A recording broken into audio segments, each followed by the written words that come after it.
All right, this is JC Carroll along with Boyd Brooks in our sixth episode of Turn Rows to Revenue. Boyd, how are you today? Good afternoon, JC. We've had a couple days off here. I think we were both traveling, but we're back in the saddle, so doing real well. Weather looks good here in South Carolina today. A little breezy, but no rain, so we'll take it.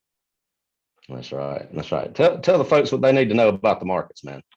Markets came into the week Monday a little weak after Friday's USDA report, but we had some CPI data, some inflation news headlines out on Tuesday morning, and those were a little bit bigger than the expectation. So I think we've seen the last couple of days quite a bit of buying going into corn, soybeans, wheat, cotton, crude oil, any other commodity you want to say.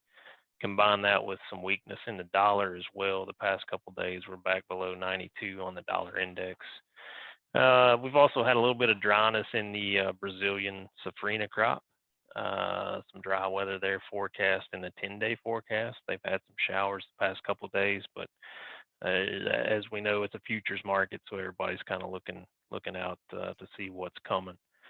But yeah, corn to new contract highs in old crop and new crop.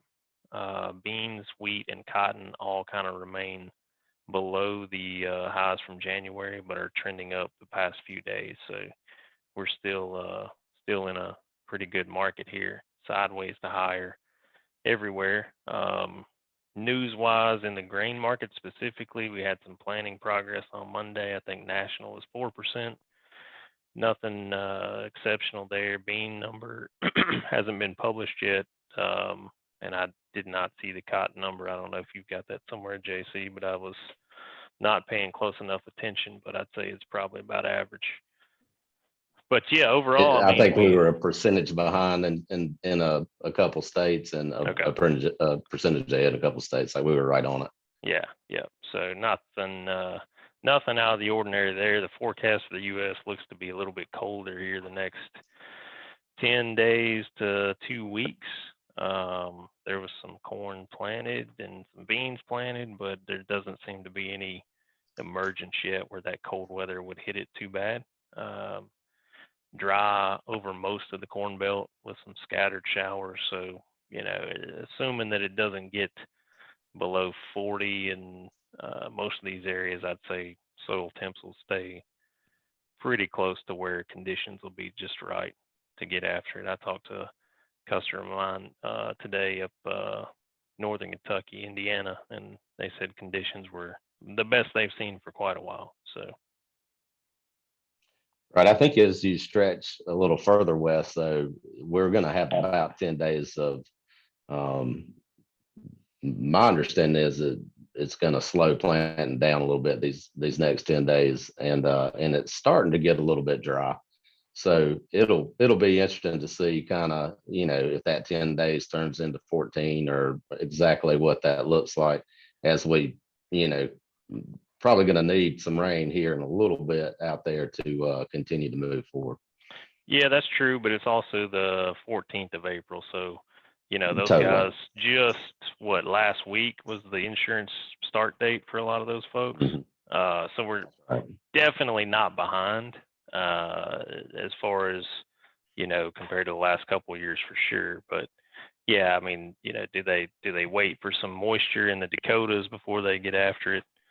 Potentially, since it's been so dry out there. But you can look at the soil moisture map from Nebraska, Iowa, and some of that western corn belt outside the plains, and they've had some decent moisture there. So as long as it warms up, I think we'll get after it. Yeah, I think so too. You know how it is though, man, when the markets are like this, even the tiniest bit of news seems to, be a times two whenever it gets to speculators or the folks that aren't normally in our markets. So it'll be interesting to see kind of what the reaction is for a 10-day slowdown that's not really that big of a slowdown. Yeah, especially if that narrative fits your position, then you pump it a little bit more, and you can say, well, we're behind what we were going to be a couple weeks ago. So yeah, nothing to worry about, big picture, but yes, you'll start to see those news stories definitely pop up. That's right. Boyd, me and we were talking before we got on this thing. One of the things that, well, before I get into all that, you got any other, I guess, news as far as our markets go and what we need to be looking out for? Yeah, moving through the end of this week. Only thing I'd say is you go look at the cotton chart. I mean, that's had a really nice corrective technical pattern, and we've bounced back with new crop back above 82. Actually closed at 82.71 today. So, like we said a couple weeks ago, I think we'll see mid to upper 80s there on the cotton for sure. Corn to new contract highs today. Beans within 20 cents of new contract highs. Wheat's back above, 635, 640 in new crop. So honestly, it's one of those times where I told my customers, it may seem like I'm not doing anything, but it's where I'm trying to slap my hand every time it hits the keyboard, because I do think that patience is a virtue here as we go for the next, 45 to 60 days as we go through the planting season and we talk about getting into the rest of this safrina growing crop or safrina corn crop in Brazil and what their weather looks like. So patience is a virtue at the moment for me. Boyd, with cotton, do you feel like we're gonna just technically step back up and test those resistance levels? What do you see that looking like, kind of fundamentally and technically, and how that all's kind of been working together? Yeah, so today we closed back above the 50-day moving average in cotton on December, which was 82.53. We closed at 82.62. The next target's going to be probably 85.5, and then obviously you'd have your old contract highs up there close above 89. So yeah, I'd say within, if you just strictly look at the technicals, we held that 100-day really well. I would think a test of that 86 levels coming here in the next 10 days. I think there's going to be some pricing opportunity. I'm with you. If I had a cotton crop coming, it would be tough just from where we've been not to pull the trigger on something. But I'm with you, man. I think that cotton's going to be one of those things that it's either going to fight for some acres now, or it's going to reward the fact that maybe we didn't get what we needed planted later. I think that there'll be news either way, though, that's going to move cotton in the higher 80s. I don't know. I mean, that cotton market, man, gets wonky, and we can see it get crazy with a little bit of weather concerns or anything like that. But it'll be interesting to see kind of what the next couple weeks and then on along looks like in the cotton market. And I think if you go look at these charts on all our commodities, like I said, crude oil as well. Well, the thing that, say that again. I was just going to say, if you look at the chart, the past few days in these markets, it's kind of been that inflation trade because everything's kind of moving in tandem. So I think that's a good tailwind for us as well as we go through the next, month to 45 days here. Well, tell me about that. I guess crude oil, is there any signs of it slowing down, or you feel like that's just going to be the trend through the year? If we look at the chart on crude, we've kind of been testing this downtrend line for a while, and today we broke back above it, above 63. Fundamentally, do we need to go to $75 crude? Probably not. But if you look at Bitcoin and some of these IPOs that keep coming, there's just a lack of places to put dollars. And so, you got that CPI data yesterday, and I think that was a big part of the reason we've seen the gains across the board in our markets since Tuesday morning is the inflation trade is kind of back, at least for the short term, with some weakness in the dollar. So it's going to help to support us, on dips. And then, like you say, if we get some weather markets kicked in or some fundamental news or some more exports, that's just another bullish feather in the cap. Yeah, it seems like no matter what the question is, printing money kind of seems to be the answer. And it honestly feels like we're in that cycle for a minute. And we need to pay for this program or that program. Well, let's fire up the printing presses that haven't seemed to slow down. And as far as inflation goes, I don't know exactly what the end is for that. It'll be, one of those things that you want to hold your breath and wait until, something stabilizes before you get into anything. But you're right, man. I mean, if you're picking a pony, I mean, I thought Bitcoin would have busted a minute ago, but different folks have just tagged along and now are major players in that. And yeah, I think you look at it. That's the biggest change in the Bitcoin is, early on it was just some guys on their laptops and mining and, we'll pay for a pizza with it or, we'll hold on to it. But now you've got the biggest banks in the world that are actually putting money into it. The biggest insurance companies in the world putting money into it because That's right. we don't want to be in US dollars. As you Right. said, as we continue to print dollars, then we have to find something that is not going down in value. And for some folks, that's 1 to 2 to 3, 5% of a portfolio in a cryptocurrency. So I don't understand it, but the trend is your friend, right? If That's it goes right. up, you just keep buying it. So here we are. That's right. That's right. And I've read that China as well as other countries are talking about developing a cryptocurrency, if they haven't yet, and basically, moving whatever form of currency they have percentage wise into this. And so what I thought was, and I don't want to say a flash in the pan. I don't want to, discredit what people are doing that's innovative. You don't want to call But I yourself didn't think, old, basically. well, I mean, I got 17 other ways to call myself old talking about cryptocurrency, I promise.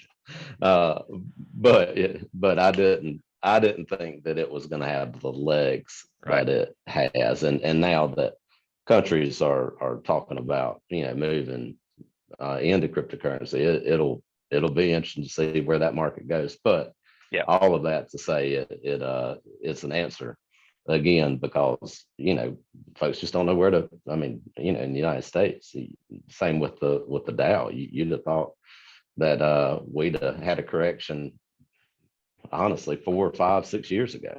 So Right. here we Right. are. But anyway, we could go down that road until our little computers run out of batteries right here. So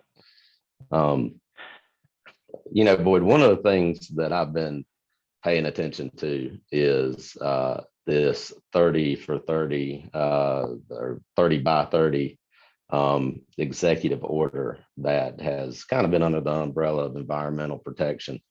And it's an interesting concept. And I don't really wear a hat, Republican or Democrat.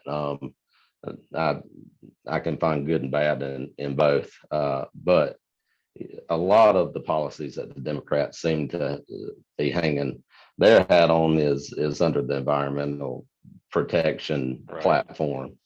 And but what they're talking about doing is moving by 2030 or 2030 here, moving 30% total into a protected land, either through federally owning that land or having private entities federally protect that in one way or another. And, my understanding is that they're allocating this protected land to each state. So in the Southeast, does that mean Mississippi is going to need to have 30% of its total acreage in this protected environment?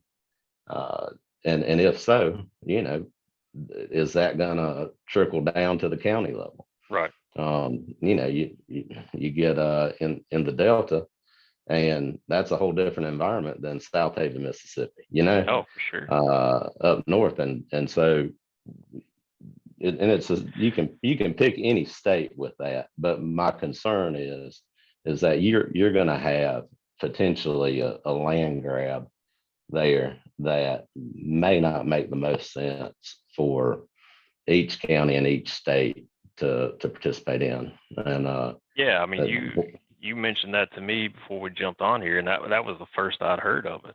I thought you were talking about the ESPN documentaries, 30 for 30. But also yeah, fantastic. yeah, also fantastic. But yeah, the administration is looking at this as a way to combat climate change. Right. Just from my brief Google search and talking to you about it, and as we know that with federal programs, they usually don't shrink That's right. as they get older. So it's kind of a scary concept. Obviously, buying another 60% of New Mexico, which is desert, is going to have a different, I guess, climate score than buying some agricultural land that is deemed to be, producing carbon instead of sequestering carbon. So yeah, it's going to be extremely interesting, and obviously that's going to be a long way off, probably, as far as the rules being written and how it looks. But the fact that they're even talking about it should scare anybody that's in agriculture, at least to pay attention and maybe talk to your local and state representatives about maybe if they're hearing anything about it. Right. I think that there's a couple concerns, and it's going to be, what does it mean for us locally, county by county, and is each county going to be given, like you said, a different score or different, I guess, value on that land being put into the program or any program, and is it going to start pinching our, I mean, it's not just agricultural land. I mean, it's not land that's Right. tillable Right. necessarily. It's just land. And, from 50,000 feet, I can see how that looks good, but you're basically talking about doubling the federal footprint of land that's controlled by them. And Correct. right now we're at 12% that's protected, and to go to 30, that's a significant increase. And at some point they're going to be reaching into ag. It just, I mean, math says that Right. that's going to have to happen. Part of that will be ag, yes. Exactly. And so I think as the population increases and demands for production increase, this is going to be one more thing that we're going to need to pay attention to. And I don't want to be blow the whistle and say this is terrible and this is never going to work. But I do want to make sure that, here in the Southeast, that we're paying attention as much as anywhere else in the country on what does this mean locally. And one of the other things that we really hadn't even gotten into is the water rights. Depending on where that federal land is that going to be something that is going to affect how we irrigate our crops and Sure. how much we're able to irrigate? So again, it's something that just needs to be, on your radar, and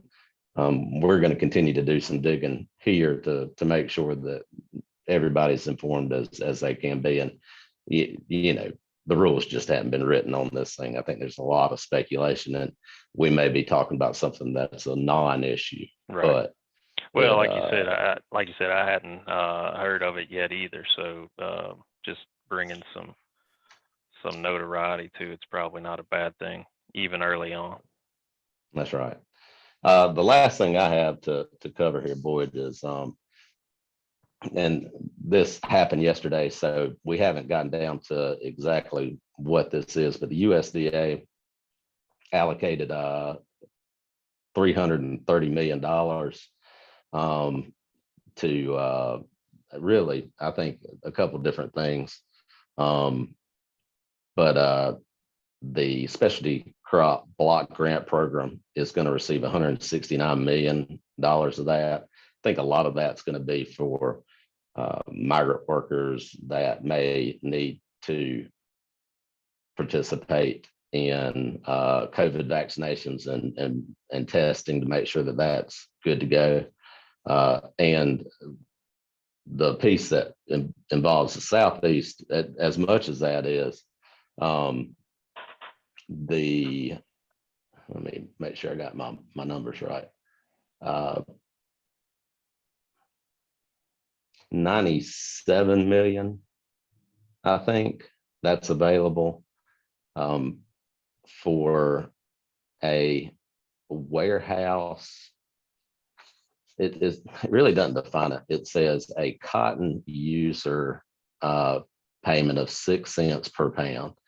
And to participate in it, you had to sign up and be recognized as an AMS warehouse through the commodities division. It sounds like to me that this may be for the folks that are milling cotton as opposed to ginning cotton. Okay. So